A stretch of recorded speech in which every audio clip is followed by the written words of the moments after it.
that from the coalition, using the who as a mouthpiece, saying that they've already blocked everything. The Nigerian judges are not coming. We all heard that, and unfortunately it became true. The next thing we heard was a meeting in Mali, Africa-France Summit, where the former president of France, then he was the president. Aaron Barrow was invited there. I was not invited. Held his hand and said, this is going to be the president of the Gambia, whether anybody likes it or not. So he is the president of the Gambia and you should accept him as president of the Gambia. Okay. Well, he's not a member of, France is not a member of the ECOWAS. France is not a member of the EU. France is not a member of Africa. So, for somebody to come and declare in the presence of African heads of state that this is the president, whether anybody likes it or not, the president of the Gambia. Anyway, to cut a long story short, now listen. The next thing I heard was the EU calling a meeting, an emergency meeting to which I was not invited, to go and defend myself. My delegation, I sent a delegation. They were not allowed to enter.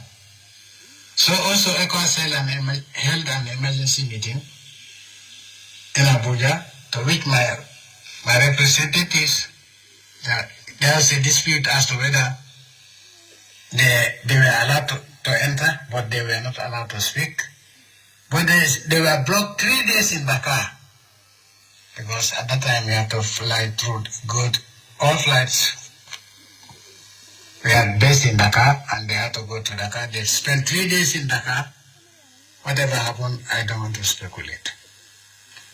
Only for me to let them know that the EU has taken the matter to the UN Security Council. That's a long story. That's a story of its own.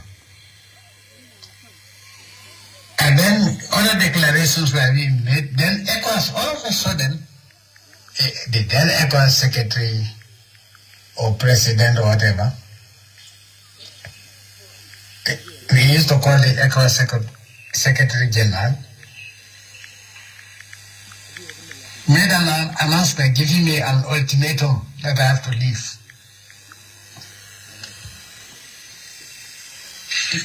But before that, the heads of state came again, okay, and then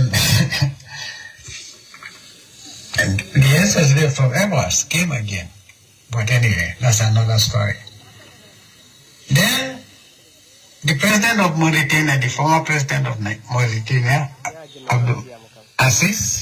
President Assis came on his own, because he's not a member of ECOWAS. He came, we had a meeting.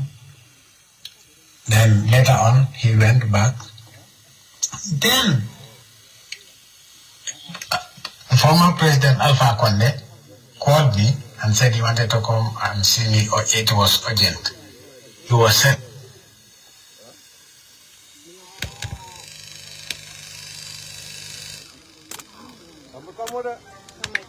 Anyway, answer ya Jammeh betiamo kan anyanta katiamo la nembari konne to ko wala manta so wala na ya sorry, the call the audio was cut off by a call. Okay. Then he told me he was coming. I said, okay, you can come, but provided that you come with the president of Mauritania, who was a friend of mine and still is a friend of mine. And then you can come with him because he was the first person who came solo to come and see me. Okay. He said, okay, I will do that. So he contacted the president of Mauritania, who agreed to come the same day with him. They'll meet in the Gambia, and then that was agreed, and they came. And then it was then that Condé called the UN Secretary General, and I was informed that the representative of the UN Secretary General in West Africa chambers was in the country. So Alpha Condé knew all that. So he was caught. They were caught. They asked whether he can come and join the discussion.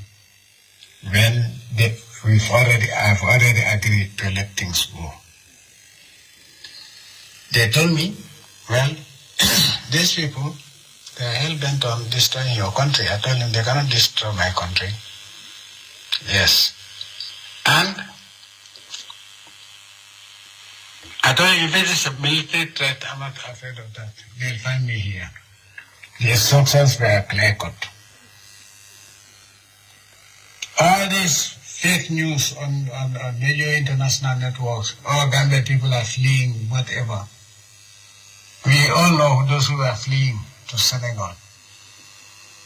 Outrageous statements were being made and people were being harassed. There was a lot of intimidation of APRC supporters. Then I announced that I was not going to leave. And they calmed down. But these people came and told me, okay, we are certain that the judges are not coming. I told them, I made it clear to them. They said, yes, we know.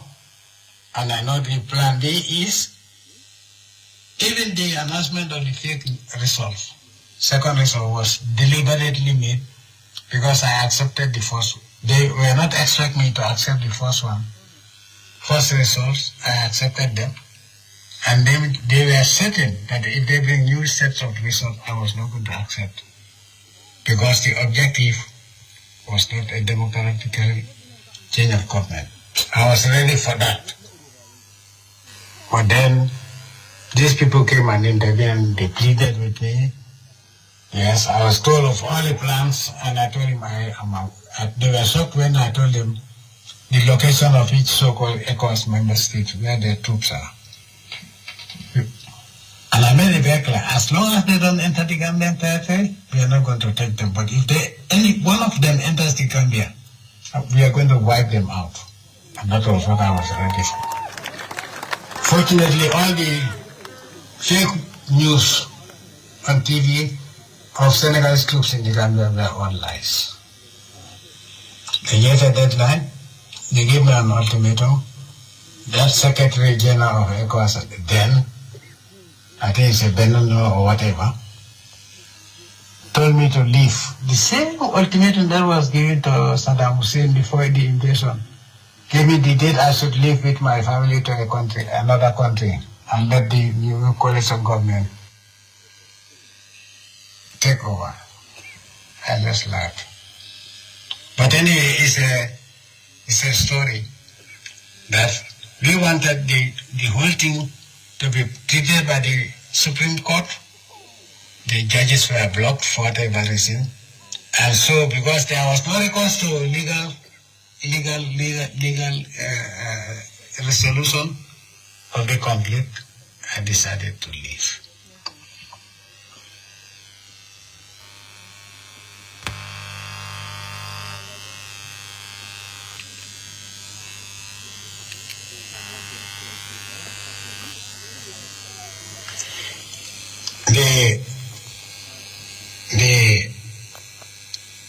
Sorry about the cut off.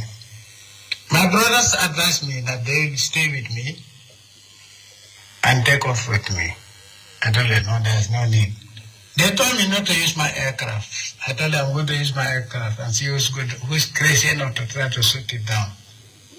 But they told me you have to consider that your family is there, your entire family. You're flying with your entire family. Yes. But anyway, so they decided that they're not going. Remember, they stayed here. Then ECOWAS, that person who was then the Secretary General or whatever, or the call whatever name they is called, I think President or Chairperson of the ECOWAS, made an announcement that these people were supposed to come. ECOWAS group was supposed to come and meet with Alpha Condé and others, and the president of Mauritania, and the UN representative. Then he made an announcement that those people are not coming because whoever goes to the Gambia, Jammeh will kidnap you. That was what was said official by ECOWAS, that I'm going to kidnap them.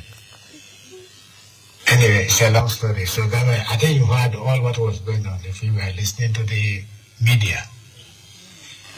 So they were turned out, and so I decided to leave. But the agreement secured by Alpha Condé and President Assis, together with then Chambers was authorized to sign on behalf of the UN Secretary General. Okay?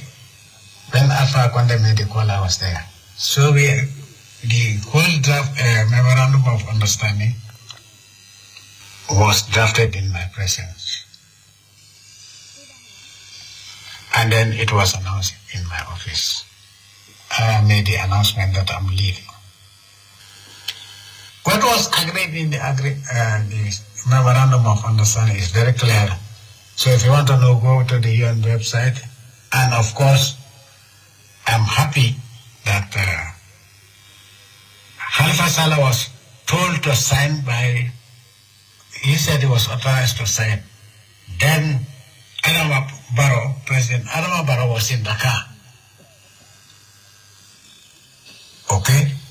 So, that one was given to the, okay, Halifa Saleh signed the agreement, okay, for a fact, and Chambers signed for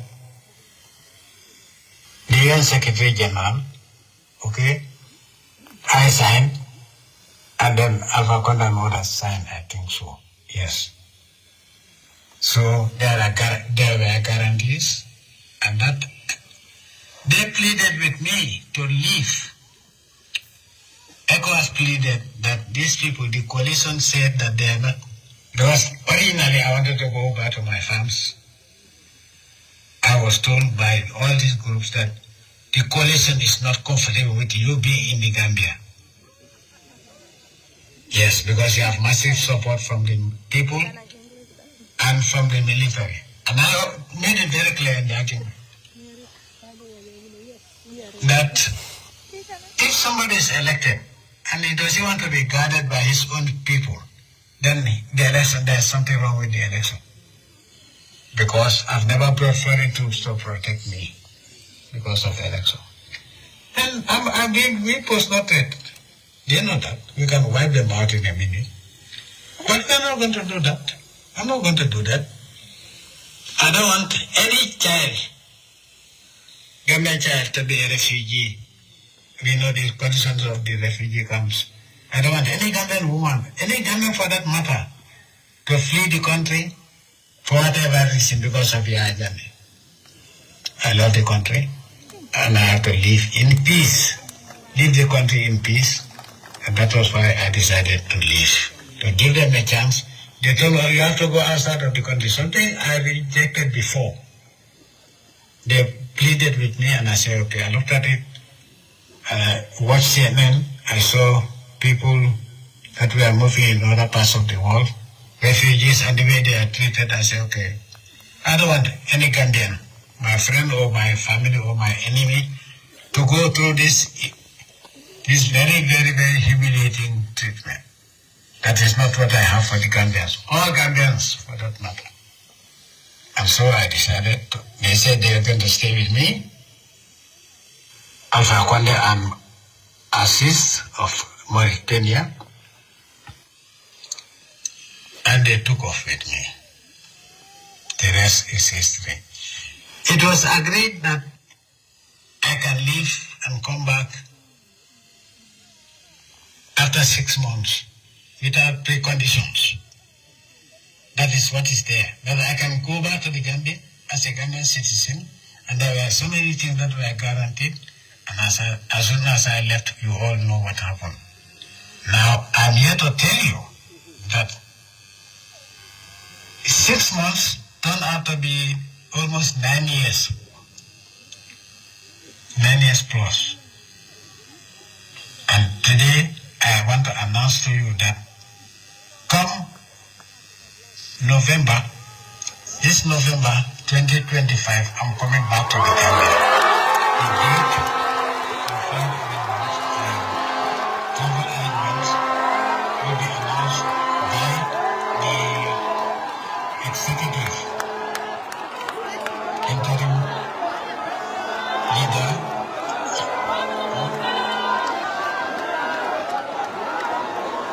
Travel arrangements will be announced by the power.